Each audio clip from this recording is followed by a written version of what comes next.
I love it. I love it. I love it. Look at this. This is the greatest thing I've ever seen. Hey, I'm not surprised. Hey, what's poppin', my homies? Hope you're doing well, feeling blessed, having a good day, having a good week. This one's going to be UFC 311. Arman Tsarukyan taking on Islam Makhachev in the main event, which is a rematch for a title. It's going to be a phenomenal main event, a phenomenal co-main event. This whole card from start to top, it's going to be phenomenal. Now, guys, on the first card, I slightly lost. My two parlays, they got dusted, but the straight bets are on point. It's just with Thiago Moises and Santiago Ponzinibbio, I only went half a unit because I wasn't that confident. But the straight bets, they were good to go. The parlays, though, in my opinion, unlucky. It was an unlucky start. But guys, I've got something quite important to tell you. My channel right now is demonetized. It's demonetized, and I'm not exactly sure why. YouTube seems to claim that I'm tricking people or misleading people or leaving out relevant information or exaggerating promises. YouTube is saying that I'm misleading people with my content, which in my opinion, I'm not doing that. I'm not trying to trick anyone. I'm not trying to convince anyone. I'm not trying to mislead anyone. I'm not trying to do any of that. So my channel right now is demonetized. I'm just someone that has an opinion on a fight. If you disagree with my opinion, cool. If you agree with me, cool. I'm just someone that's giving an opinion. You know, that's it. I'm not trying to convince anyone. I'm not trying to trick anyone. I'm not trying to do any of that. But YouTube is claiming, as of right now, suddenly, that's what I'm trying to do. So, yeah, weird situation, but yeah, we'll keep it rocking and rolling. And I'm going to make the predictions and the breakdowns a little bit quicker, seeing as I'm not getting paid a thing. So, yeah. All right, guys, let's go. First matchup on the card, we've got Tagir Ulanbekov versus Clayton Carpenter. And Tagir Ulanbekov, he has 4 wins, 1 loss inside the UFC. He's a Russian wrestler, and his striking, it's not really that good. And the one time that he did lose inside the UFC, it was against the veteran Tim Elliott. On the flip side, we've got Clayton Carpenter, who has 2 wins, 0 losses inside the UFC. He's primarily a grappler, and that's kind of a problem in this fight. Does Clayton Carpenter attempt to out-grapple and wrestle with Tagir Ulanbekov? Because as we know, Tagir Ulanbekov, he's a Russian. And you don't really try to wrestle. You don't really try to grapple with the Russians. So let's assume this matchup here is mainly grappling and wrestling. In that scenario, I would have to side with Tagir Ulanbekov. You don't pick against Russians in a grappling and wrestling contest. So assuming we do get that, the prediction has to be Tagir Ulanbekov. Now moving into the next matchup, we've got Ricky Turcios taking on Benardo Sopaj. And my prediction is going to be that Benardo Sopaj, he's going to win this fight. I think Benardo Sopaj is technically a better striker than Ricky Turcios. His boxing is very decent. He did get absolutely dusted by Vinicius Oliveira. But there's also positives in that performance for Benardo Sopaj. On the flip side, we've got Ricky Turcios, who has awful, and I mean awful, wrestling defense. His striking, it's not exactly dangerous. If the fight stays striking, I do like Benardo Sopaj to land more damage. The only way I can see Ricky Turcios being able to win this fight is finding a submission. You know, throwing up a triangle, throwing up an armbar, a guillotine. But if Benardo Sopaj survives the submission attempts the way I think he's gonna, I do think he's gonna cause more damage in the stand-up. So the prediction has to be Benardo Sopaj to win the fight. Next matchup, we've got Rinya Nakamura taking on Muin Gafurov. And Rinya Nakamura has 3 wins, 0 losses inside the UFC. He's an absolute beast when it comes to the wrestling. He's primarily a wrestler. His striking is quite explosive, but he's primarily a wrestler. On the flip side, we've got Muin Gafurov, who has 1 win, 2 losses inside the UFC. His most recent performance was a win against the veteran Kung Ho Kang. The problem with Muin Gafurov, though, is his cardio. It's so bad. It's really, really bad. And that's not a fact. That's not a fact. That's just my opinion. And my opinion is his cardio is very bad. And against someone that can wrestle the way Rinya Nakamura can, it does seem to me that Rinya Nakamura should probably win this fight. Even if Muin Gafurov starts well in round 1 and he's winning round 1 with the striking or the grappling, even if he starts to win a little bit of round 2, he's going to slow down. And at that point, Rinya Nakamura should start to really wrestle with Muin Gafurov, put him in some bad positions on the canvas. And that's why I'm going to side with Rinya Nakamura to win the fight. Moving into the next matchup, we've got Karol Rosa taking on Ailin Perez, and Rosa has 7 wins, 3 losses inside the UFC. She's pretty well rounded. You know, she can strike, she can wrestle, she can grapple, she can do it all. And on the flip side, we've got Ailin Perez, who's an absolute beast when it comes to wrestling and grappling. Her striking, though, is a little bit chaotic, and her cardio, it kind of seems weak. Now, guys, if this fight's 1-1, let's assume this fight's 1-1, going into the final round. In that situation there, in my opinion, Rosa's going to have the advantage. I think Rosa has excellent calf kicks. She's powerful. She's tough. She's a seasoned jiu-jitsu practitioner. And I do think she's going to cause more damage against the Argentine twerker that is Ailin Perez. Now, guys, I just want to say that Ailin Perez, she can win this fight. She can win rounds in this fight. You know, her wrestling and her grappling, that's the path to victory. If you're Ailin Perez, you just do what you do. You take the opponent to the canvas, you wrestle the opponent, you grapple the opponent, you try to find that submission. But in my opinion, Rosa's very tough. She's very experienced. She's got power. She's got calf kicks. And I just think Ailin Perez, she's going to slow down. And that's why I'm going to pick Rosa. That's my pick. Next matchup, guys, we've got Grant Dawson taking on Diego Ferreira. And Grant Dawson, he's going to be the American wrestler. And Diego Ferreira, he's going to be the Brazilian jiu-jitsu practitioner. Now, if Grant Dawson takes Diego Ferreira to the canvas, he's playing with fire. He's doing the same thing as Narello Alive against Joe Selecki from last weekend. If you take Diego Ferreira to the canvas, he's got amazing jiu-jitsu and you're playing with fire.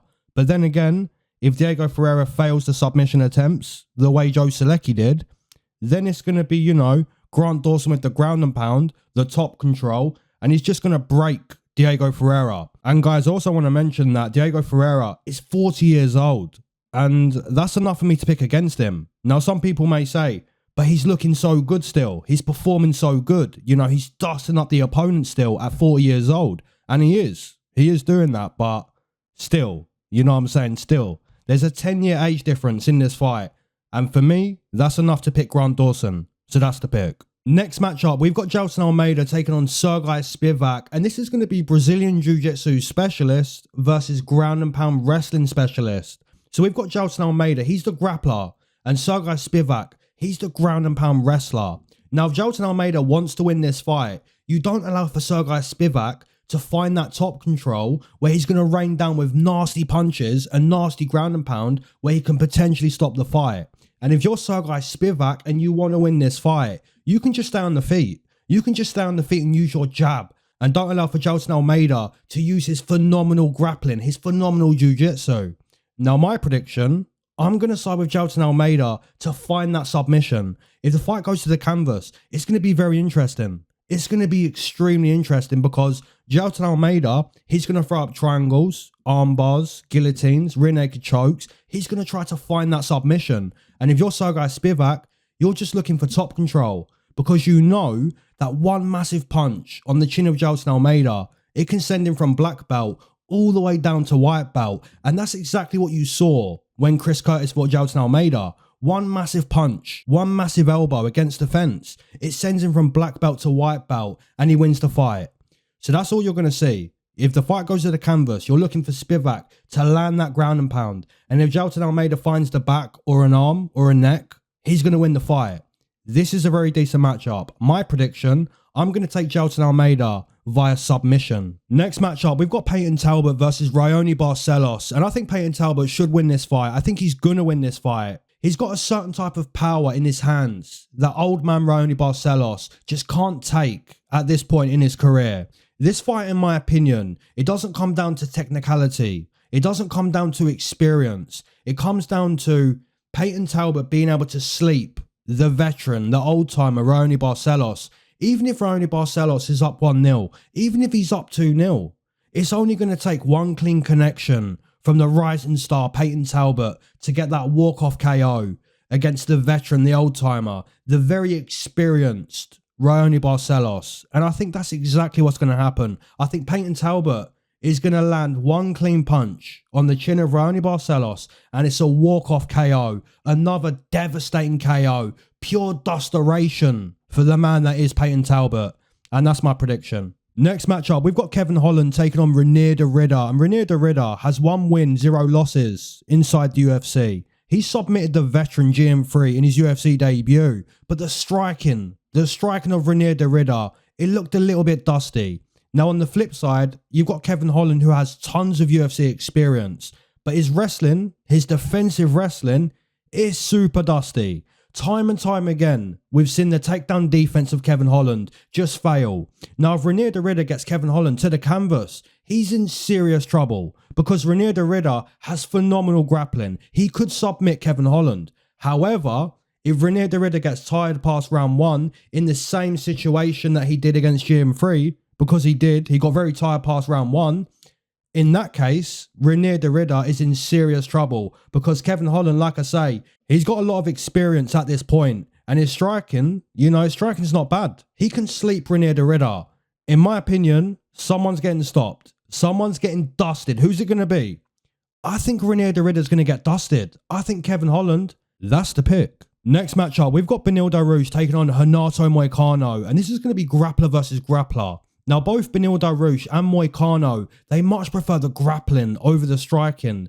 Now, Moicano's striking defense, it's basically non-existent. It's been non-existent for a while. And Beneil Dariush, he's pretty old at this point. He got badly dusted in his last 2 fights. Now, Moicano, he's taken a lot of damage. He's taken so much damage throughout his career. But guys, he just finds a way to win. He just finds a way to get his hand raised. Even if Dariush is winning the round, even if he's 1-0 up, Renato Moicano just can't afford to lose. He can't afford to lose, man. He needs the money. And he just finds a way to win. So my prediction, I'm going to side with the Brazilian Renato Moicano to get his hand raised. Even if he's getting dusted in round 1. Even if he's getting dusted in round 2. I just trust that Renato Moicano can't afford to lose. He can't afford to lose, man. He finds a way to win. And Beneil Dariush, he's been dusted in his last 2 fights. He's pretty old now. He's very slow on the feet. His feet aren't moving the same way. I think Renato Moicano, that's the pick. Next matchup, we've got Jiri Prochazka taking on Jamal Hill. And I think both of these fighters are the son of Alex Pereira, because they both got dusted by Alex Pereira. Now, guys, who's going to win in a fight between Jiri Prochazka and Jamal Hill? Who's going to win that fight? I think Jiri Prochazka is going to find a violent KO against Jamal Hill. And I've never picked against Jamal Hill. From his Contender Series fight, to his championship fight, to his fight against Paul Craig, where his arm got snapped, then his return fight as an underdog against Jimmy Crute. I've never picked against Jamal Hill. I've always felt that his skill is good. He's a southpaw striker. He'll fire that left hand, fire that left kick. He's a very good striker. But guys, in my opinion, Jiri Prochazka, he's just too violent. He's just too violent. And you could say that he's very reckless. He leaves himself open to punches. But he's very different. He's so different to fight against. And you can't really prepare for someone like Jiri Prochazka. You have to figure him out in the fight.